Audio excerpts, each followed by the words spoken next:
Jen. Gwen. JC. At Ella. Apat na bulaklak ng hot babe. Magpapasiklaban. Pag nanalo ako, babalik ko ako kayo! Pwede mo ito itali, actually.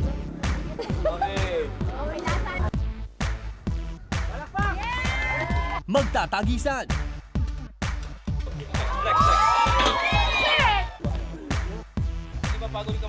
Sa isang extra daring na labanan. Oh, but the thing is, they went by the rules.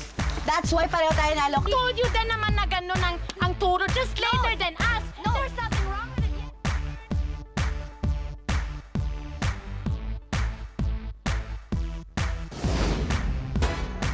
Naku pa, kumakagat na yung believe, lumalamig na. Oo nga eh. Makikita ng Viva Hot Babes ang ukay-ukay. Ba, dito masusubukan ang kanilang diskarte pagdating sa mga locals dito sa Baguio. At dito natin malalaman ang lakas ng kanilang tawaran powers dahil bibigyan natin sila ng ₱100 para makabuo ng isang outfit. At hindi lang basta-basta outfit dahil may theme. Bulaklak ang dating. Eh, ikaw, anong gagawin mo sa 100? Ha? Bibili akong jacket, ang lamig eh. Ikaw? Kakain ako. Ay, sama din ako ng libre mo ko. Ano ba naman ang Baguio kung walang ukay-ukay?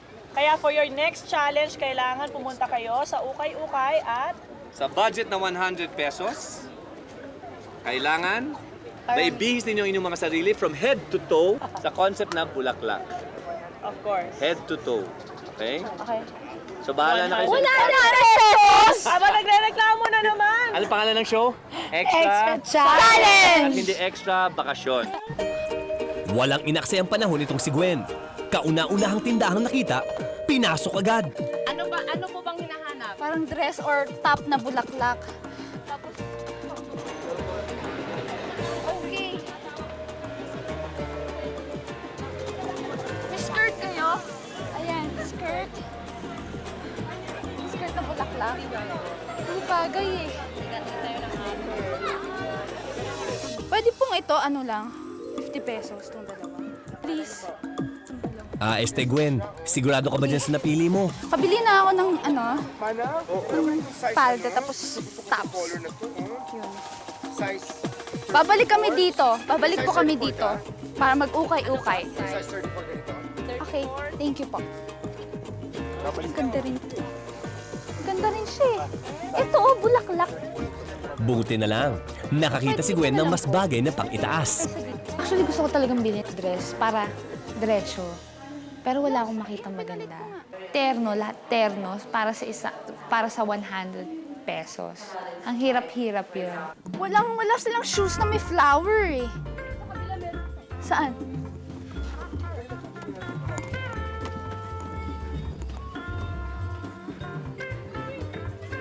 Pwede pong ano to?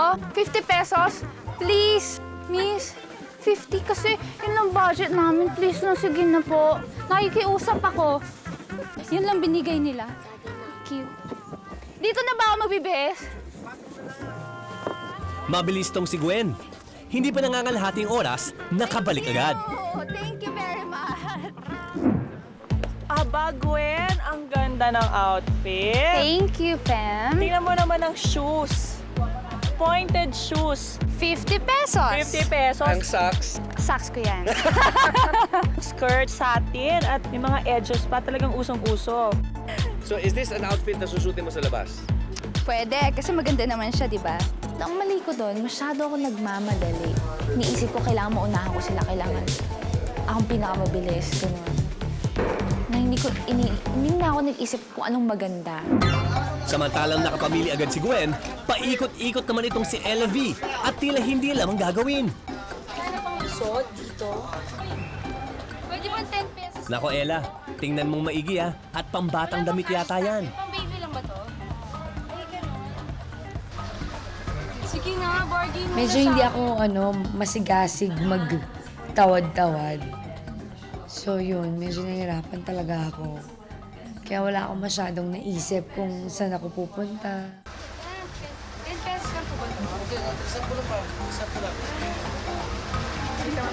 Manalo, diba? At akalain ninyo, kung kailan nakahanap na itong si Ella V, mag-aagawan pa yata sila ni JC. Magkano po? Malapit ka na makumpleto, Ella. Sapatos na lang ang kulang mo. Pero hindi madedeny, si Ella V na yata ang may pinakamurang nabili. 10 piso pa. Oh, may natira pang pera pambili ng bag.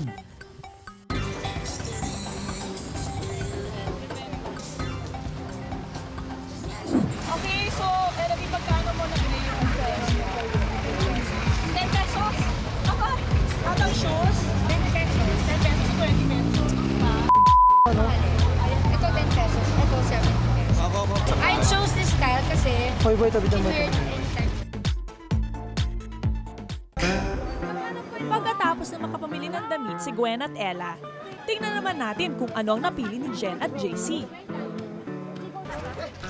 Shopaholic daw itong si Jen, pero di pa siya nakapag-ukay dito sa kakaibang shopping malls ng Baguio. Pag ako nagsha-shopping, wala pang 2 hours, 20,000. I was shocked. I was totally shocked. Because I knew walang ganun na you can't even get a blouse for 100 pesos. Tandaan, Jen, kailangan bulaklaki ng piliin mong attire. Ayan, may napili na yata siyang blouse. Di ba pwede isang daan, 20 daw kasi isang daan lang talaga ang pera ko eh. Pareho na? Pareho?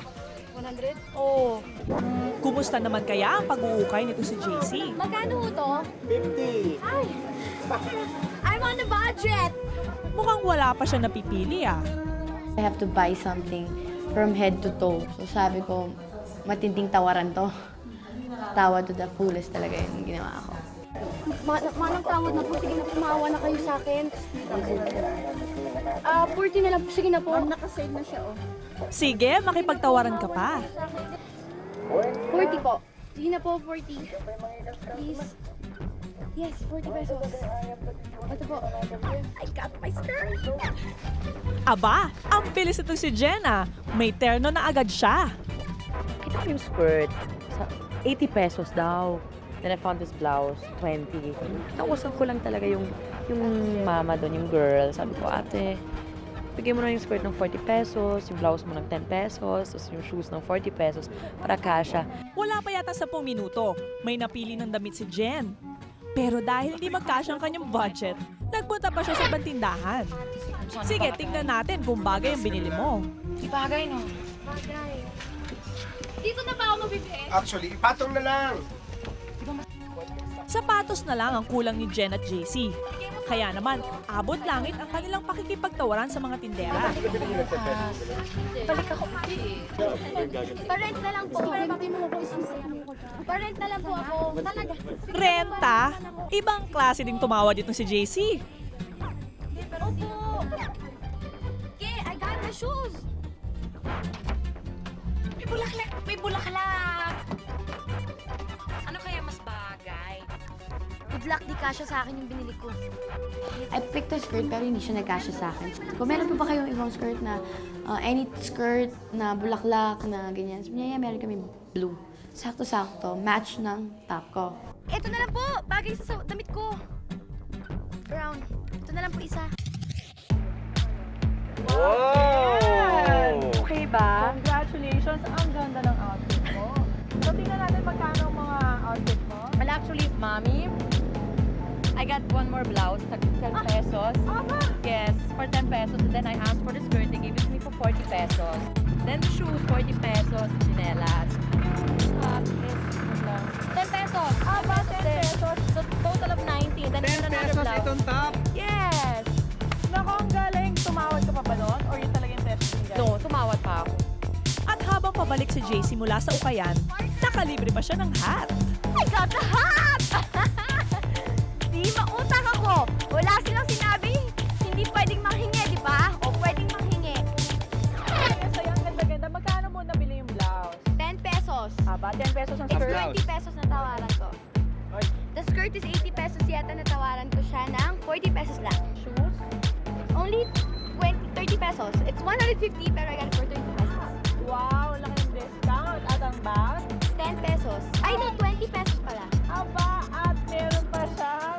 May kasama ba? Somebody gave it to me lang eh. Chic grunge. Very good, JC. Ang ganda. Okay girls, show your style. Oras na para rumampa. Pwede mo ito itali actually.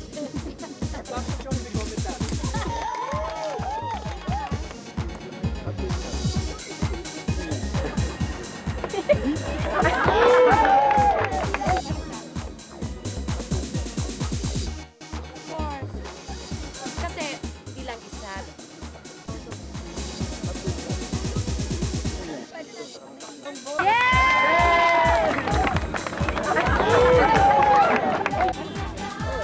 Okay. So, base nga sa rules namin, nasabi na head to toe at base naman dun sa audience impact, dalawa pong nanalo, si Jen at si JC. At head to toe, kailangan may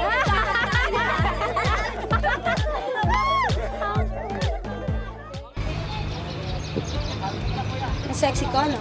Paglaway ka. Ano naman kayo tumingin? Iya tuloy.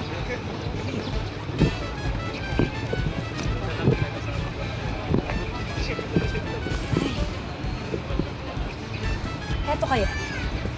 Bagay kaya sa akin to. Yan ang dare ko ngayon dito sa mga taga Baguio. Dito sa How Dare You. Wow, ang sexy. O diba, ang sexy ng una nating challenger, pwede ka na mag-gitara sa dibdib niya. Okay. So ngayon nakadress ka na, ayan, lalagyan ka na ng lipstick. Natumaan lang to. Naks naman, kissable lips si Papa. Yan. Tapos, yan, may lipstick ka na at nakadress ka na. Ang susunod na challenge mo is maghanap ng dalawang lalaki na magpapakiss sa'yo sa cheek. Hala Papa, bilisan mo pang paghahanap at baka mapagkamalan kang isang tunay na bading. Uy.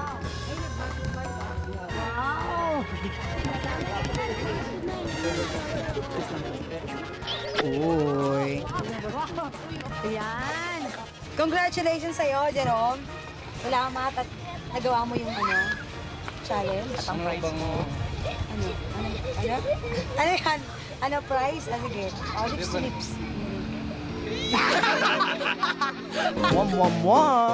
Hanap pa tayo ng isa pang papaya. Hindi pwede. Sige na. Pawala ng karir. Sige na, katuwaan lang naman mo. Bali mo na, yan. Ay, Diyos ko, ang sexy. Ang ganda ko talaga. Ang lakas-lakas ng appeal ko sa mga papa. Tingnan nyo naman, excited itong si Papa na magbihis. Wow, ang sexy. Ay, wagi si Papa sa kanyang sexy dress. O siya, mag-lipstick ka na. Hayan, dalagang-dalaga ng itsura ng ating challenger. O siya, maghanap ka na ng iyong Papa.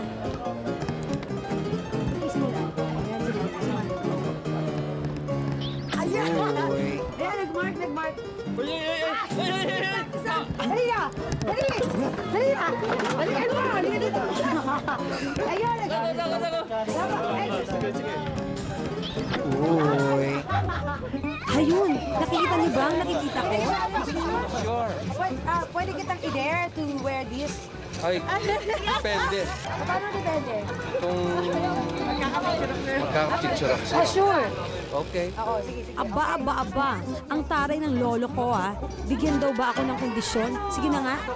Balik niya, dahil pinipis ang buhok niya, lagyan po tayo sa sombrero.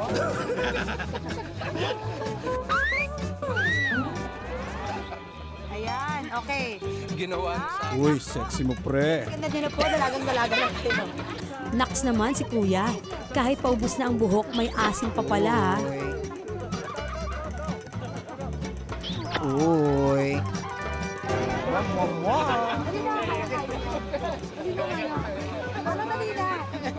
Dali na. Oh, sige. Yan. Ano? Okay. Wow. Ako noon eh. Wow! Macho. Si Mano. Okay. Susutin po natin ito. Yan. Yan, dahil medyo mahina na po ang hininga. Yan. Ito na po yung dextrose niyo. Ayan. Para lang kayo natutulog na. Manong, wala akong pikunan ha. Trabaho lang. Dali. Uy. Yan. Uy. Maraming salamat po. Ang galing ninyo, nagawa niyo po ang dare ko sa inyo. Hindi pa tayo tapos sa pagdidare dito sa Baguio. Kaya abangan ninyo bukas dito lamang sa How Dare You.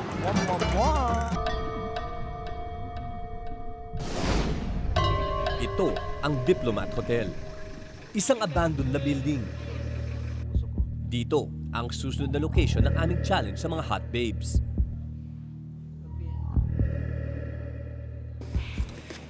Kaya na yung challenge na to. Ano yun, yung lamig o yung... Pumasok sa loob. Okay. Ayaw ko lang, pero... Medyo... Mukhang matatakunin sila eh. Bago namin isinabak ang mga challengers, kami muna ni Femela ang pumasok sa loob nito.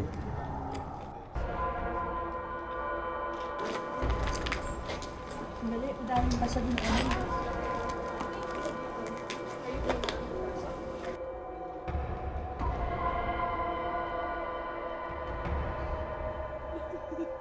Pagpasok pa lang, ramdam na namin ang kakaibang lamig na tila nanggagaling sa loob ng building. Itinayo ito bilang isang monasteryo noong 1800s. Pagkaraan ng halos 100 taon, ginawa naman itong ospital ng mga Amerikano. At noong 1950s, kinonvert ito sa isang lugar ng spiritual healing ng isang kilalang faith healer. Simula daw noon, iba't ibang bagay na ang nagaganap dito. May iba ring nagsasabing lugar daw ito ng mga ligaw na espiritu. Gwen, ano ba? Paano yun kung may kumalabit? Suntukin mo. Hindi pa namin sinasabi sa mga challengers ang gagawin nila. Binalot na sila ng takot. Kahit gaano pa kalayo yung hotel na yung tatakbo. Pag ako naiihi mamaya sa takot ko, wala akong pakiram kung may kamay. Wala, iihi ako. Hindi ko na kaya. I don't wanna stay here na. I wanna go home na. Taong 1980s nang abandonahin ang building na ito. Simula noon, hindi na ito tinirhan ng ibang tao. Ang challenge sa Hot Babes, pasukin ang building at hanapin sa iba't ibang kwarto ang 2 treasure box na naglalaman ng mga bagay na gagamitin nila sa next challenge. Bukod dito, kailangan din nilang hanapin ang 2 susi na magbubukas sa 2 treasure box. Ayoko yung mag-isa-isa, please. Ayoko mag-isa-isa. Huwag niyo Relax. Ella, relax. Hindi kami mag-iiwalay, okay? Gagawin natin to by pair. Ang unang papasok sa loob, si Jen at JC. May sakit ako sa puso, slide. JC, tumahimik ka na lang. Watch your step. Ganda, hindi mo tubo.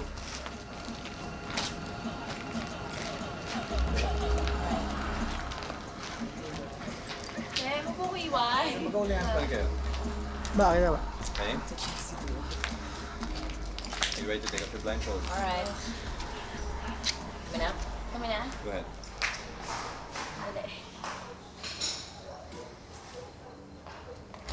Dali, wala.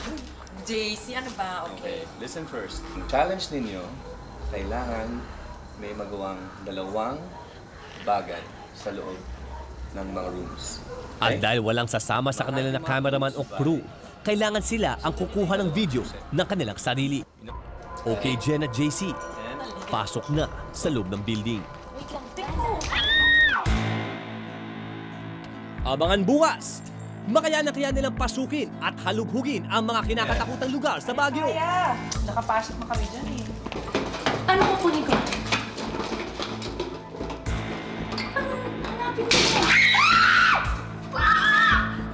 There's no light here. Let's go down. Wait for me. I'm waiting. Don't worry, I'm just lighting our way.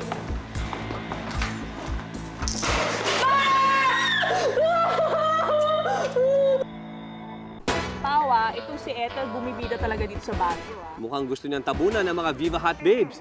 Pero nagtataka lang ako, bakit kaya siya tinatakbuhan ng mga tao? Baka hindi nila kinaya yung powers ni Ethel. Excited daw bukas dahil kakaiba talagang challenge natin para sa ating mga bida. Ipapasok natin sila sa isang haunted hotel. Kayanin kaya nila? I doubt it.